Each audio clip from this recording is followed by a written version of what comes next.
Gringos en Buenos Aires. Gringos en Buenos Aires.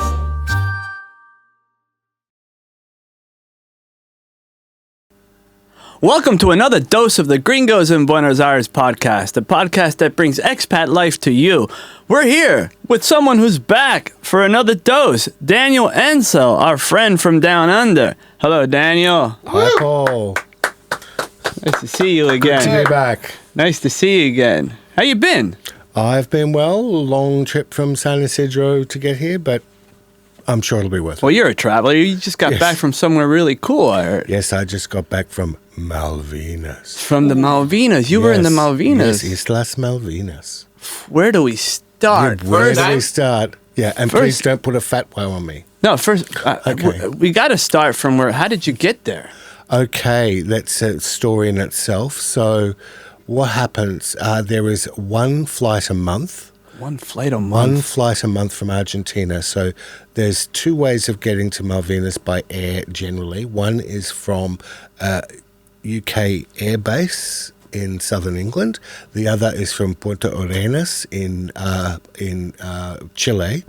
But once a month under the 1999 treaty, the plane stops in Argentina, which I actually refer to as a political stop because there are not many passengers. And it normally goes through Rio Gallegos, but they decided to dig up the runway. So I booked my flight and I was meant to go through Rio Gallegos, and all of a sudden there's no flights to Rio Gallegos, and it's like, I can't go. Rio Gallegos? RGL, sorry, I can't pronounce it properly. Rio Gallegos. Yeah, so I'll just say RGL. I'll use airport codes from now on. So anyway, what happens, they negotiated it to go temporarily through Ushuaia. So I was on the first flight from Ushuaia, and it was a very controversial flight. Why? Because what happened was that LATAM did not put the full name of Ushuaia on the tickets or the bookings, which is Islas Malvinas, Ushuaia Airport. Anyway, it's got an Islas Malvinas moniker on it. And it caused, they basically did this huge political drama about it, and it was all the Terra del Fuego Assembly could talk about. It was how they disrespected the veterans, and it was an assault on Argentine sovereignty because LATAM didn't put the entire full name of the airport on the booking or the ticket. And it went all the way to Congress here, and there was a notice condemning LATAM, and the premier of Terra del Fuego was threatening LATAM with all sorts of things. And the interesting thing was I flew on the government airline, Aerolíneas Argentinas, from Buenos Aires to Ushuaia, and it just had the airport code. It did not have the full name of the airport. They also... Yes, USH. They did the USH. same thing, and no one said anything. The thing is, you can't fit it. It's pretty long, the name. You usually just use a 3-letter airport code. And there's, I think, 5 Malvinas airports in Argentina. So it's like, would be very easy to confuse which Malvinas airport, but it was really, they were just trying to make political hay, as we would put it. And so I thought, there's going to be bulldozers on the runway, there's going to be protesters. I thought there would be a guy that looked like General Videla at the airport and he'd be like interrogating me. And I went there, and they quickly put a huge sign up outside the airport saying, it's Argentine Malvinas, and lots of Malvinas related branding. Coming to the airport, they put in a new Malvinas shrine in the airport, but actually in the airport there was no police, there was no protesters. There was 2 really polite, efficient people that let us through. The interesting thing is it's considered to be an internal flight, so there's no stamp on your passport. And at Ushuaia, they didn't know, they'd never done a Malvinas flight before. So it's an internal flight.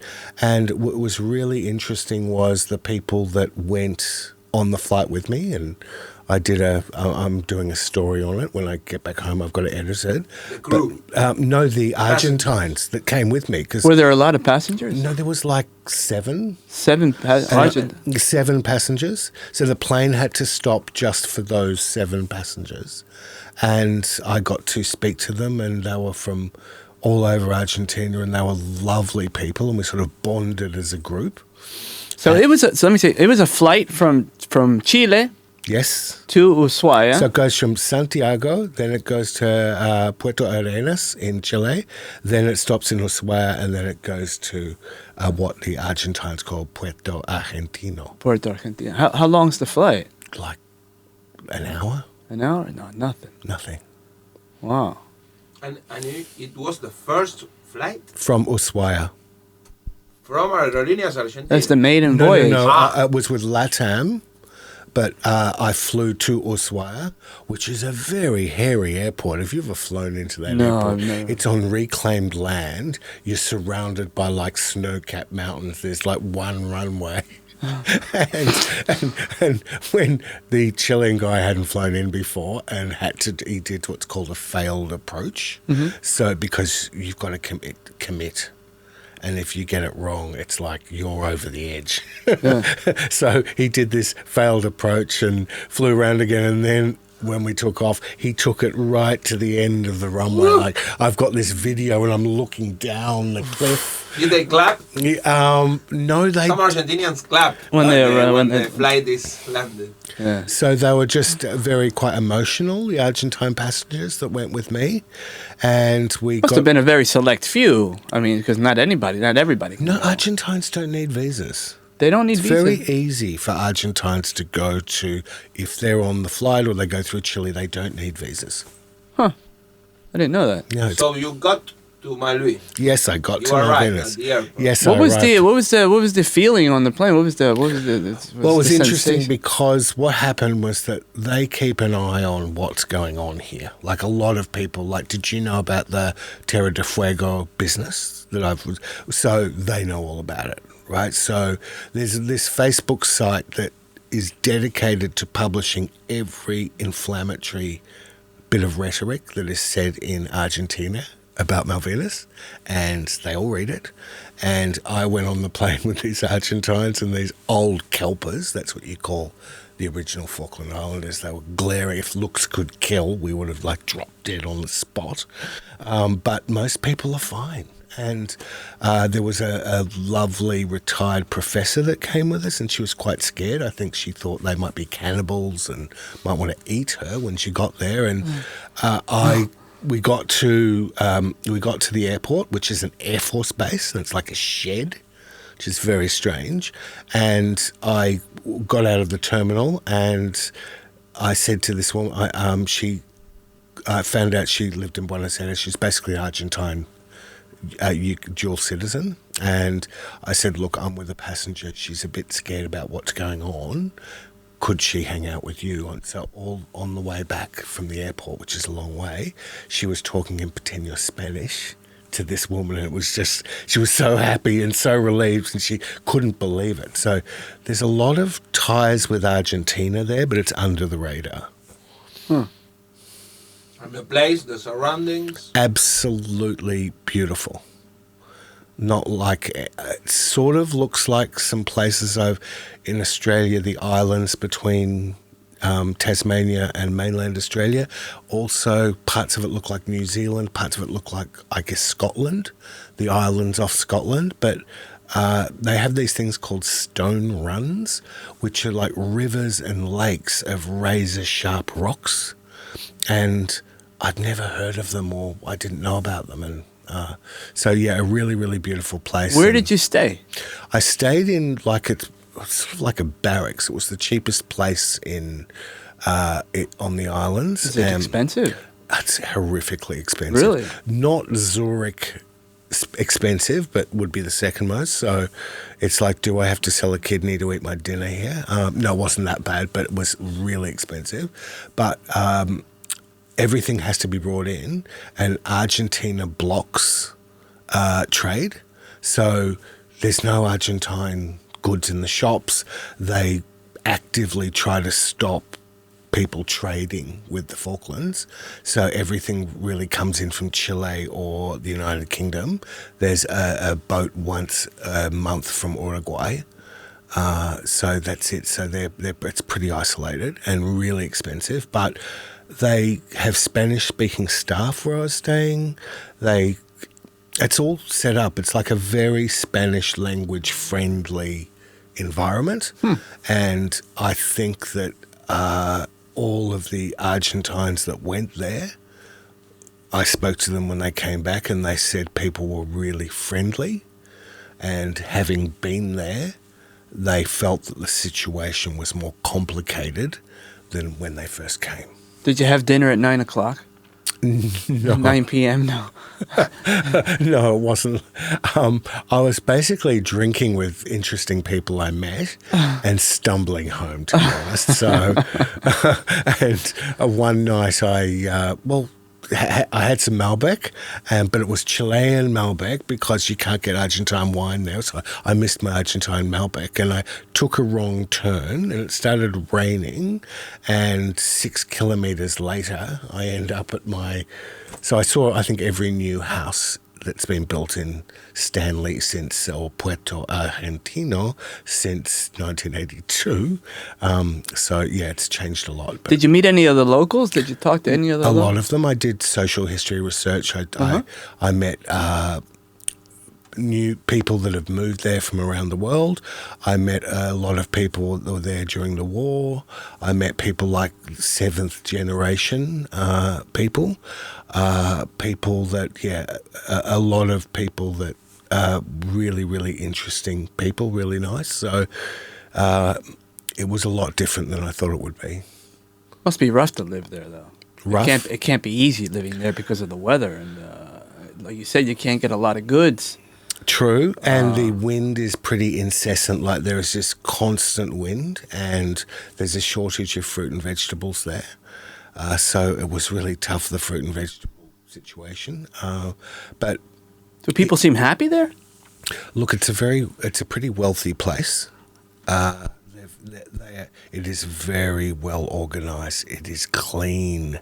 It is orderly. I mean, they do look, essentially, I don't want to offend anyone here, they're a micronation and a microstate, and they run it really well. Like everything's clean and orderly.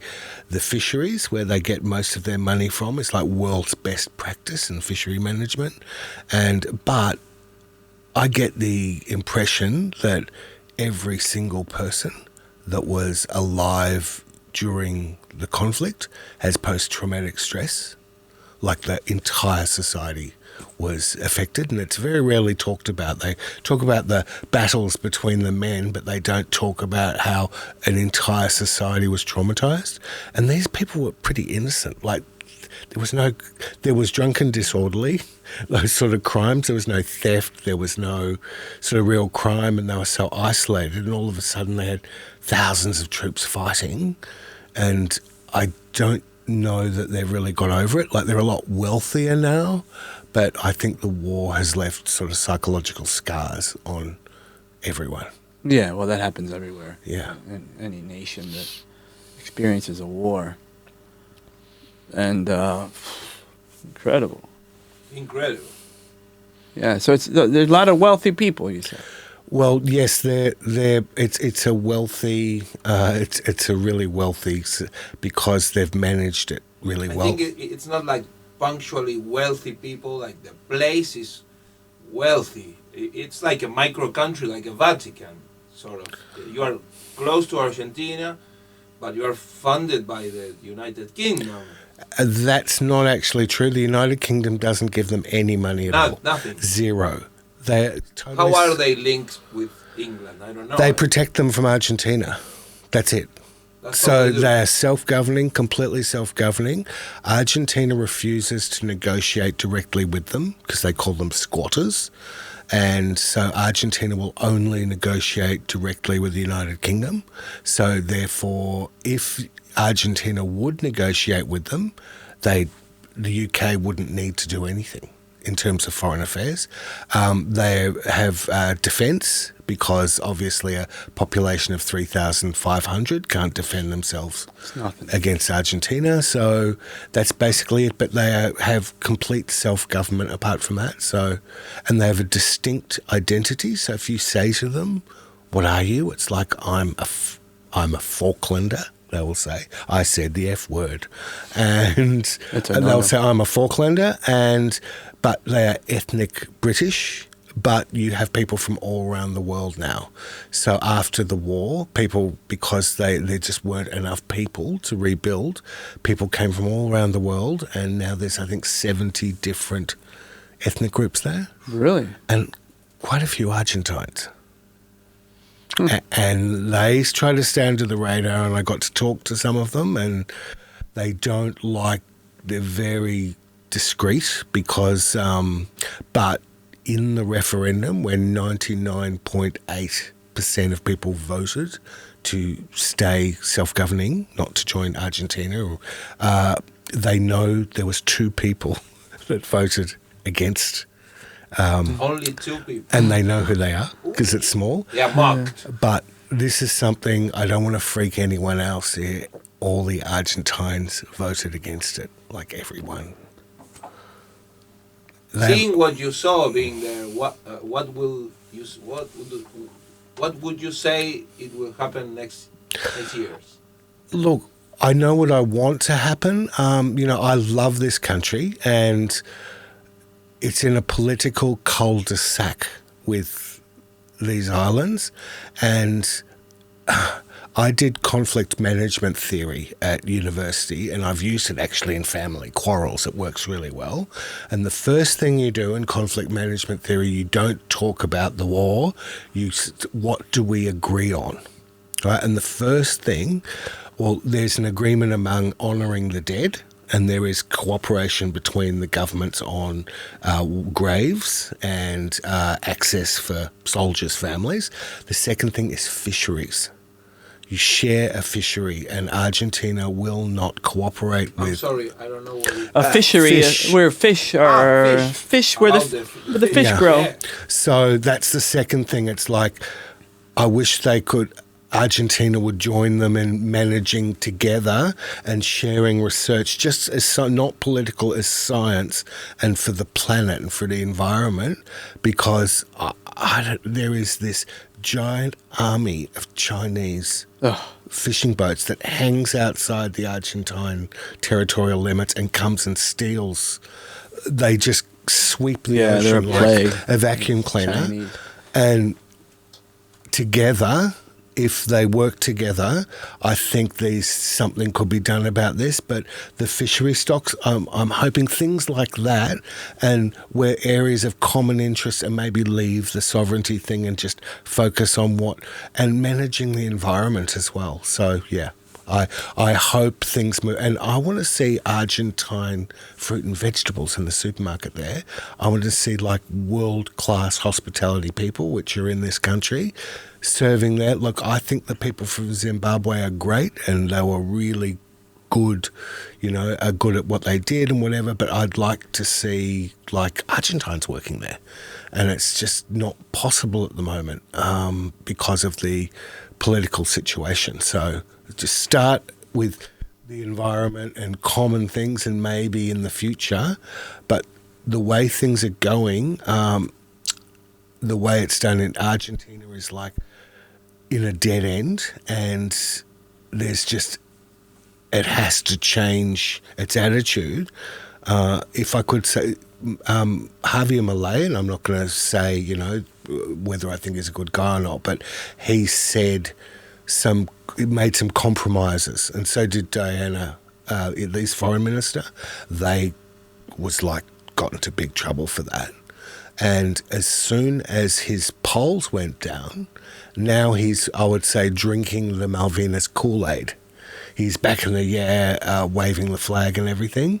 And I just wish it wasn't used as a way to get votes and generate emotion. I wish, at least they could manage the fisheries together, because it's terrifying what those pirate fleets are doing. And there is an image, like a satellite image satellite image of lights and you see all the Argentinian lights at night, the Malvinas lights at night, and in the middle of the sea, you see like a big spot of lights, and it's the Chinese boats that are fishing. So it's like a problem now. They are trying to solve it. But since you talk about that, the Prime Minister of Israel's son, like the son of Netanyahu, I don't remember his name. Bibi Jr. Bibi Jr. He's like saying Malvinas are Argentina. Like Israel is also wanting to get into the pool of wanting to Malvinas being Argentinian again or something like that. Does it really matter what Israel thinks about it? And I mean, look, I am a supporter of Israel's right to exist. That's another complicated situation, what's going on there, but I would be happy to go on record that the present Israeli government is like the most evil and awful in Israel's history, and has been they threaten the very existence of Israel with the way they are behaving. Obviously, Hamas are evil and awful too. It's like, they dreadful group of people at Hamas. But I think what some awful right-wing Israeli guy says about this is irrelevant, personally. I do not like Netanyahu. I'm not a fan. Which there is half of Israel. I don't want to get onto the Israeli politics, but people don't realise it's almost half of Israel which are like pacifists. But what happens, they have this corrupted electoral system, and it gives lots of power to these like fundamentalist religious guys, and they're driving it. But anyway, what Bibi thinks of that bugger Bibi, or Bibi's son, who Bibi's like a criminal, and he's stolen all this money and taken bribes. I'm sure Bibi's son is not like clean either. Anyway. Were you surprised by anything in the islands? On the island, were you surprised by the way of life, or did anything shock you or surprise you apart from the prices? How beautiful they were, because I actually went there for the people, because I wanted to meet the people. Really, I just thought this isolated community. Also, the history was always really interesting to me. So just how beautiful it was amazed me. The whole penguins being everywhere surprised me. I didn't realise the penguins being everywhere. I was moved by the whole story of the place, and realise how complicated things are as well. People like to talk of things in black and white, and in real life they're much more complicated. But I had their squid, their rabas is like fantastic, really fantastic. So I tried rabas at almost every place. So I could become a Puerto Argentino rabas critic, because I've eaten rabas at every single place there. Great review. Yeah. Did you tour the islands? So have you heard of the M25 that goes around London? No. It's a big ring road that goes around London, and they have one. They built when they first got their money from the Spanish fishing licenses.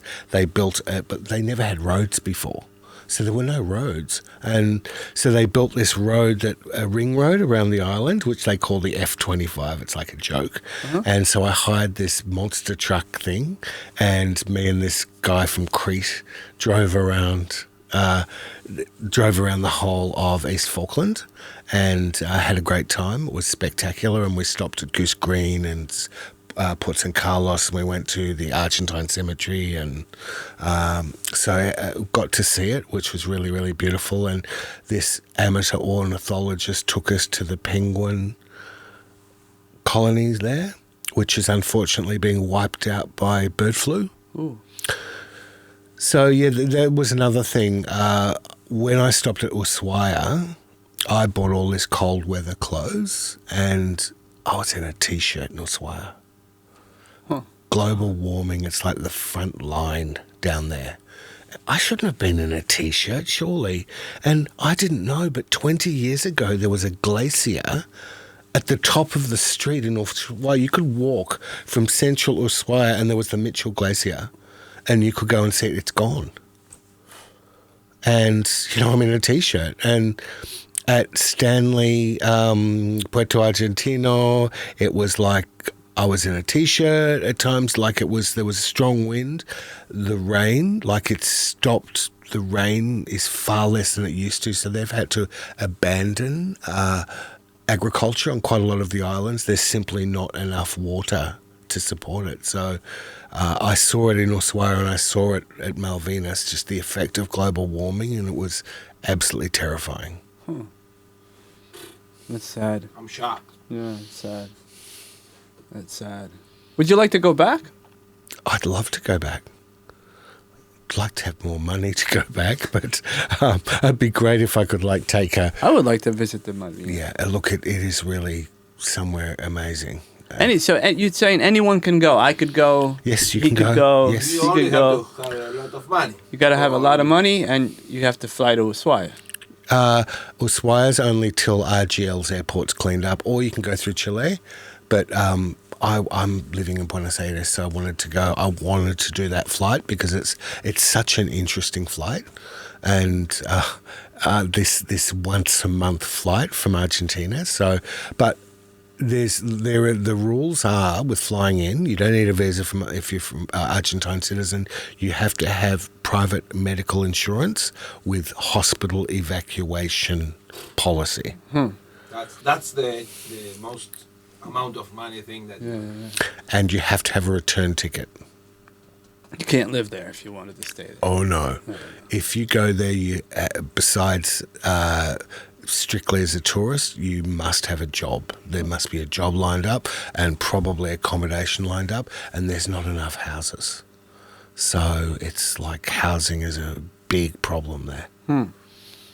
Can you go there and open up a parrilla? No. Open a parrilla. Well, there are... It will be difficult to maintain the meat. To get the meat. To get the good meat. Well, they have their own meat. They have this fantastic lamb and beef. Oh, there you go. Did you bring anything back? Any souvenirs? What do you bring back from the Malvinas? Oh, I'm not sure I should say. Oh, what is a T-shirt? I don't want to get into trouble. I survived the Malvinas. I brought back stuff that will remain carefully hidden till I've left this country. That's all I have to say. So the final question today, because he was already here and you asked him, it could be, what do you think it's like to be a Falklander? What's it like to be a Falklander? Malvin? What was They say kelper, but it's not good. No, kelpers, Malvinense. okay, they call themselves kelpers. Well, I think it's good if you like a drink. I think it's like if you like a drink. It's they have to be pretty tough. They have a tradition because their families have been there forever. I think, though, that their way of life is, I don't think it'll ever be the same after the war. So everything changed for them. So the old Falklands is gone forever and the new Falklands is wealthy, but, it's not like they don't have any problems. So... I'm sure they have a lot of AA meetings there. Yes, a lot exactly. Of alcoholic. And anxiety. Not much to do in those places. I think... Look, it was probably mainly because I was talking to people who had been through the war, but everyone seemed to be quite anxious and just this background anxiety. And they said that I was told that around the time of the anniversary of the conflict, it's everybody starts getting wound up and upset. I talked to this girl and she was locked up in Goose Green in the community hall, so all the population of Goose Green was locked up there, and she was this young girl that was locked up there with her family, and she said that I didn't think that I'd been affected. I was too young, and now when there's planes flying over, she jumps under the table. Wow. And it's a long way later, she said, I'm totally affected. And it's really affected my life, and so I think there is a lot of anxiety, and also their whole way of life's changing. And it was a farm-based economy now, and now a minority of people live on camp. It's called camp, as in campo. By the way, they use gaucho saddles. They ride Argentine style. So there is still like the influence of Argentina, and the Patagonian sheep industry was actually started by Falklanders who moved over there, started up big estancias in the south, and there used to be all these links between Patagonia and the Falklands and families on both sides, and now, from what I gather, they don't really communicate with each other. They're still family on both sides, but it's like they never visit. That's a shame. Yeah, so anyway. That's a shame. All right. Well, thank you very much, Daniel, for your insight. It's very insightful, and thank you for that. Thank you, and I hope I haven't caused offence. No. Keep traveling. I did say the F word. We expect you back soon. Okay, thank you very much. Okay, thank you. We'll see you next time on the Gringos in Buenos Aires podcast. Ciao.